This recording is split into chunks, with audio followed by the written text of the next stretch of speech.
নাজিয়াৰ মাদুৰীত মহাসতী জয়মতীৰ স্মৃতি ক্ষেত্ৰৰ আধাৰশিলা স্থাপন কেন্দ্ৰীয় মন্ত্ৰী পবিত্ৰ মাৰ্ঘেৰিটাৰ। নাজিয়াৰ মাদুৰীৰ মহাসতী জয়মতীৰ পিতৃৰ লাইথেপেনা বৰগোহাঁইৰ গৃহৰ কাষত নিৰ্মিত হ'ব সতী জয়মতী স্মৃতি ক্ষেত্ৰ। প্ৰাৰম্ভিক অৱস্থাত 6,85,00,000 টকা ব্যয়েৰে 15 বিঘা ভূমিত মহাসতী জয়মতীৰ স্মৃতি ক্ষেত্ৰৰ আজি আধাৰশিলা স্থাপন কৰে কেন্দ্ৰীয় মন্ত্ৰী পবিত্ৰ মাৰ্ঘেৰিটাই, য'ত টাই আহোম উন্নয়ন পৰিষদৰ অধ্যক্ষ ময়ূৰ বৰগোহাঁই, অসম চৰকাৰৰ চুকাফা সমন্বয় ক্ষেত্ৰৰ উপাধ্যক্ষ ডক্টৰ দয়ানন্দ বৰগোহাঁইকে ধৰি ভালে কেইজনমান গণ্যমান্য ব্যক্তি উপস্থিত থাকে।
পদক্ষেপ হাতত লৈছে।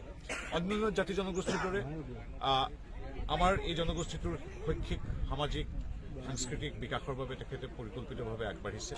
আৰু এইখিনিতে প্ৰাণিধানযোগ্য যে পুনৰবাৰ কৈছোঁ যে লাচিত বা চুকাফা বা মহাসতী জয়মতী আতন বৰগোহাঁই বা পূৰ্ণানন্দ বৰগোহাঁই, চক্ৰধ্বজ জয়ধ্বজ সিংহ বা প্ৰমত্ত সিংহ, প্ৰতাপ সিংহ, ৰুদ্ৰসিংহ কেৱল আহোমৰ ৰজা নহয়, অসমৰ ৰজা। এই কথাষাৰ অনুভৱ কৰিয়ে আৰু সমান্তৰালভাৱে আহোমৰ ব্যক্তি হিচাপেও, আহোমৰ এগৰাকী পুৰোধা প্ৰাতস্মৰণীয় জ্যোতিষ্ক হিচাপেও এখেতসকলৰ প্ৰতি শ্ৰদ্ধা জ্ঞাপন কৰিছে প্ৰণালীবদ্ধভাৱে। পুনৰবাৰ কৈছোঁ 24টা ভাষালৈ অসম তথা অসমৰ শৌৰ্যবীৰ্যৰ কথা সম্বলিত গ্ৰন্থ অনুবাদ কৰি প্ৰতিটো লাইব্ৰেৰীলৈ প্ৰেৰণ কৰা হৈছে। কেৱল স্থাপত্য বা আন্তঃগাঁথনি উন্নয়ন নহয়, শৈক্ষিক বা বিদ্যায়তনিকভাৱেও যাতে আহোম তথা অসমীয়াৰ শৌৰ্যবীৰ্য প্ৰজ্ঞাৰ কথা যাতে সমগ্ৰ বিশ্বত অনুৰণিত হয়, তাৰ বাবে এইখন চৰকাৰে কাম কৰিছে। আমাৰ সংবিধানৰ দ্বাৰা স্বীকৃত প্ৰতিটো ভাষা, তামিল, তেলেগু, মালায়ালম, উৰিয়া, কান্নাড়, উৰ্দু, অসমীয়া, বাঙালী, বড়ো, প্ৰত্যেকটো ভাষালৈ যে অসম তথা আহোমৰ শৌৰ্যবীৰ্যৰ কথা, প্ৰজ্ঞাৰ কথা যে লিখিব পাৰি, অনুবাদ কৰি প্ৰতিখন বিশ্ববিদ্যালয়, মহাবিদ্যালয় বা চৰকাৰী বেচৰকাৰী লাইব্ৰেৰীলৈ কিতাপ প্ৰেৰণ কৰিব পাৰি, এই কথাটো আজিলৈকে কোনো ভবা নাছিল। গতিকে এগৰাকী অসমীয়া হিচাপে, আহোম হিচাপে ডক্টৰ হিমন্ত বিশ্ব শৰ্মাক মই ধন্যবাদ জনাইছোঁ। আপোনালোকে সকলোৱে জানে যে আলাবৈত একেদিনাই মোগলৰ বিৰুদ্ধে 10,000 আহোম তথা অসমীয়া সেনাই প্ৰাণ আহুতি দিছিল।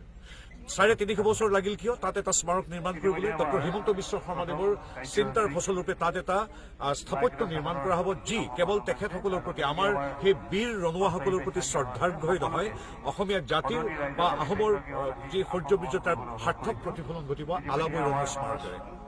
আজি আমাৰ যি চৰাইদেউ, আমাৰ মধ্যম ক্ষেত্ৰ, চাউফা বা স্বৰ্গদেউসকলৰ মধ্যম ক্ষেত্ৰ, পুলিন কোঠাসকলৰ মধ্যম ক্ষেত্ৰ, সি এটা ঐতিহ্য ক্ষেত্ৰৰূপে স্বীকৃতি পাবৰ যোগ্যতা পূৰ্বতেও আছিল, কিন্তু নাছিল ৰাজনৈতিক সদিচ্ছা।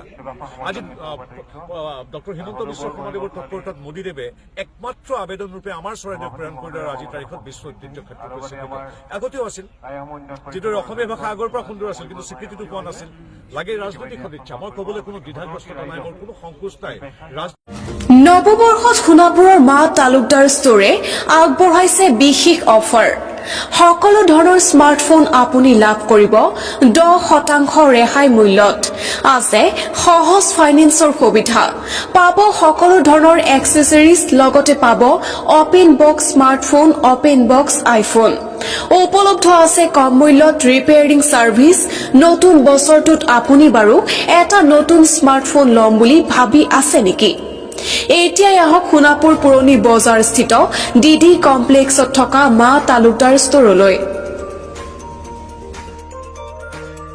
নমস্কাৰ নৱবৰ্ষৰ শুভেচ্ছা জনাইছোঁ সকলোকে একচুৱেলি মোৰ দোকানৰ নাম হৈছে মা তালুকদাৰ ষ্ট'ৰ হয় এইটো আছে আপোনাৰ সোণাপুৰ অল্ড মাৰ্কেট ডিডি কমপ্লেক্সত নিয়াৰ লাভেলা হোটেল তো ইয়াতে মোৰ কিছুমান মানে এচেছৰিজ আছে প্লাছ মোবাইল আছে আমাৰ মোবাইলৰ আমি অফাৰ দি আছোঁ 10% অফ দি আছোঁ আৰু লগতে আমাৰ EMI ইজি EMI হৈ আছে আপোনাৰ কোনো অসুবিধা নাই ছেকেণ্ড আপোনাৰ এচেছৰিজবিলাকৰ আমাৰ ৰেটবিলাকো কম আছে লগতে আমি মোবাইল ৰিপেয়াৰিঙো ৰাখিছোঁ আৰু উইথ আমি আইফোন ৰাখিছোঁ টু অপেন বক্স আইফোন এইবিলাক পাব আপোনালোকে ছেকেণ্ড থিং হ'ল আপোনাৰ মই এই দিনটো আজি এইকাৰণে চিলেক্ট কৰিছোঁ আজিৰ দিনটো মোৰ কাৰণে 1 তাৰিখটো জানুৱাৰী 1 তাৰিখটো মোৰ স্পেচিয়েল ডে হয় প্লাছ আমাৰ দোকানৰ বাৰ্থডেও হয় চ' সেইকাৰণে মই আপোনালোকক শ্বেয়াৰ কৰিছোঁ যাতে যিকোনো ধৰণৰ প্ৰব্লেম পায় আপোনালোকৰ মোবাইলত আমাৰ তাত আহিব পাৰে আমি কম কষ্টত আপোনালোকক ছাৰ্ভিচ ভাল দিম থেংক ইউ